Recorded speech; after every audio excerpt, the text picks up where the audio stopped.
परभणी जिल्ह्यात मागील 11 दिवसांपासून डिझेल टंचाई ही कायम आहे आणि यामुळे शेतकऱ्यांची चांगली गैरसोय होताना पाहायला मिळत आहे।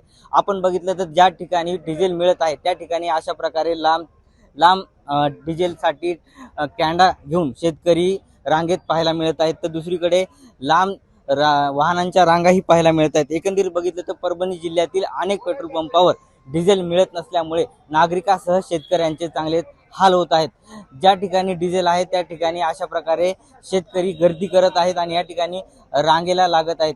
सकाळी 3 वाजल्यापासून शेतकरी डिझेलसाठी रांगेला लागत आहेत, तर या ठिकाणी रांगेत थांबूनही फक्त 2000चं डिझेल मिळत असल्याचं शेतकऱ्याकडून सांगण्यात येत आहे। त्यामुळे शेतकरी संताप व्यक्त करत आहे। शेतकऱ्यांना आता शेतीची कामं आहेत आणि त्यामध्ये शेतकरी ह्या ठिकाणी रांगेत थांबत आहे। 3 वाजल्यापासून सकाळी उपाशी पोटी शेतकरी या ठिकाणी रांगेत थांबत आहे। आपण बघू शकतो आपल्यासोबत काही शेतकरी आहेत, त्यांना आपण विचारू कधीपासून या ठिकाणी रांगेत आहेत। मी 4 वाजल्यापासून रांगेमध्ये आहे सर। तर आम्हाला डिझेलच भेटत नाही। इकडून तिकडून भेटलं तर 2000 रुपये डिझेल देतात। 2000चा डिझेल आम्हाला काहीच होत नाही। कमीत कमी 4000 रुपये डिझेल द्यायला पाहिजे। 4 वाजल्यापासून म्हणजे आता पाणी नाही प्यायला इथं, जेवण नाही। आता 11 ते 12 वाजतात आम्हाला डिझेल घ्यायला। काय शेतात कामं चालू आहे, अडचणी काय रुटर आहे, नांगरटी आहे। आता पुढे 4 दिवसावर पेरणी आलेली आहे आमची। काय अडचणी आल्या आता डिझेल नाही? डिझेल भेटतच नाही तर काय करणार आम्ही? 2000 रुपयाच्या डिझेलनं काहीच होत नाही आम्हाला। रोजच रांगेमध्ये यायचं, रोज दुसरे कामं करावं का नाही, हेच कामं करावं आम्ही? रोज मी आज रांगेमध्ये 2000 रुपयाचं घेऊन चालू। 2000 रुपयाचं घेऊन जायला काय परवडतच नाही ना। ट्रॅक्टरच्या बुडाला जाऊन बसते। ट्रॅक्टर एक हत्ती ऐकल्यावर भरपूर लागते त्याला डिझेल, साध्या वाहनासारखं नसते ते। 4चा आवृत असते त्याला।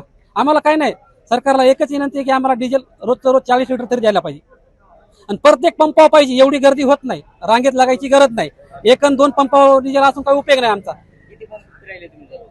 4-5 पंप इथं परभणी मधले फिरतो, तर वसमतचे लोक इथं येतात, तर वसमत मध्ये पण डिझेल चालू पाहिजे ना। ते इकडे यायची गरज नाही त्याला, ते पण शेतकरी आपलेच आहेत। कधीपासून आले मामा तुम्ही? आम्ही आता आलो 4 पेट्रोल पंप बारीला लागून 5 नंबरला आलो। आता नेमकं चालू मी सकाळपासून निघालेले 5 वाजल्यापासून 5 पेट्रोल पंप भरोसे साहेबाच्या इथे उभा राहून आता इथं लागतात।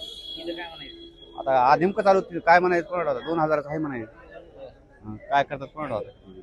मामा कधीपासून तुम्ही इथं आलेत? मी तसं उशिरा आलो, पण कॅनी मी समोर एकदा ठेवून गेलतो मी, आणि इथं माणसं सुद्धा थांबावं लागत आम्हाला। या ठिकाणी हे अमोलवाले व्यवस्थितरित्या 2-2 हजाराचं डिझेल द्यायलेत, पण बाकी पंपावर बी अशीच अडचणी आली की सर्व जर पंपावर जर डिझेल पुरवलं तर सर्वांना साठा पुरण अशी परिस्थिती आहे की सरकार म्हणतोय की बाहेर देशाचा डिझेल आणायला आपल्याला परवडत नाही, डिझेल कमी वापरा, पेट्रोल कमी वापरा। मग मोठमोठाले कारखाने कशावर चालवलेत? शेतकऱ्यालाच ही अवस्था का केली, हा माझा प्रश्न आहे। इथेनॉल तयार करायचं तर भारतात तयार करा ना। ज्वारीपासून इथेनॉल तयार होतं, पेट्रोल तयार होतं। पेट्रोल जर तयार केलं, ज्वारीचे भाव सुद्धा वाढतील, शेतकरी सुखी होईल। पण हा सरकार शेतकऱ्याला जास्तीत जास्त तळाला घालण्याचा प्रयत्न करत आहे। आज सोयाबीनचे सुद्धा भाव वाढलेत, सोयाबीन शेतकऱ्यापाशी नाही। कापसाचे भाव वाढलेत, कापूस सुद्धा शेतकऱ्यापाशी नाही। कापूस आणि सोयाबीन फक्त व्यापाऱ्यासाठी आहे, पण हा सरकार फक्त व्यापाऱ्याचं सरकार आहे, शेतकऱ्याचं सरकार नाही आहे। बळीराजाला हा सरकार जास्तीत जास्त रणी आणत आहे। ह्या सरकारचा धिक्कार असो। आज आमची अवस्था अशी आहे, प्रत्येक शेतकरी 4-5 वाजल्यापासून लहान मुलं आहेत, घरी माणसं नसल्यामुळे मुलाला आणायला लागले। जे शाळेत जायची मुलं आहेत ते आज रांगेत थांबावं लागले। ही अवस्था शेतकऱ्याची आलेली आहे। मोठमोठाले ट्रक नाहीत लाईनला, बाकीचे नाहीत, फक्त शेतकऱ्याचे ट्रॅक्टर आणि छोट्याल्या गाड्याच का आहेत, ऑटोवाले छोटाले आहेत, त्यांना डिझेल भेटून झालंय, बाकी मोठ्यांना भेटत आहे, बाकीच्यांना कुठून भेटतंय, हा माझा प्रश्न आहे। सर्व जर पंपवर जर डिझेल पुरवठा जर केला तर आज शेतकरी रांगेत लागणार नाही। थोडं का होईना सर्वांना द्यायला, आता सर्वजण आलेले 2-2 हजाराचं दिलं तर हरकत नाही। माझं म्हणणं आहे सर्वांना मिळावं, ही माझी भावना आहे। महाराष्ट्रातील सर्व बातम्यांचे विश्वासार्ह व्यासपीठ, सकाळच्या सर्व सोशल मीडिया प्लॅटफॉर्मला लाईक, फॉलो आणि सबस्क्राईब करा। तसंच सर्व नोटिफिकेशनसाठी बेल आयकॉन प्रेस करायला विसरू नका।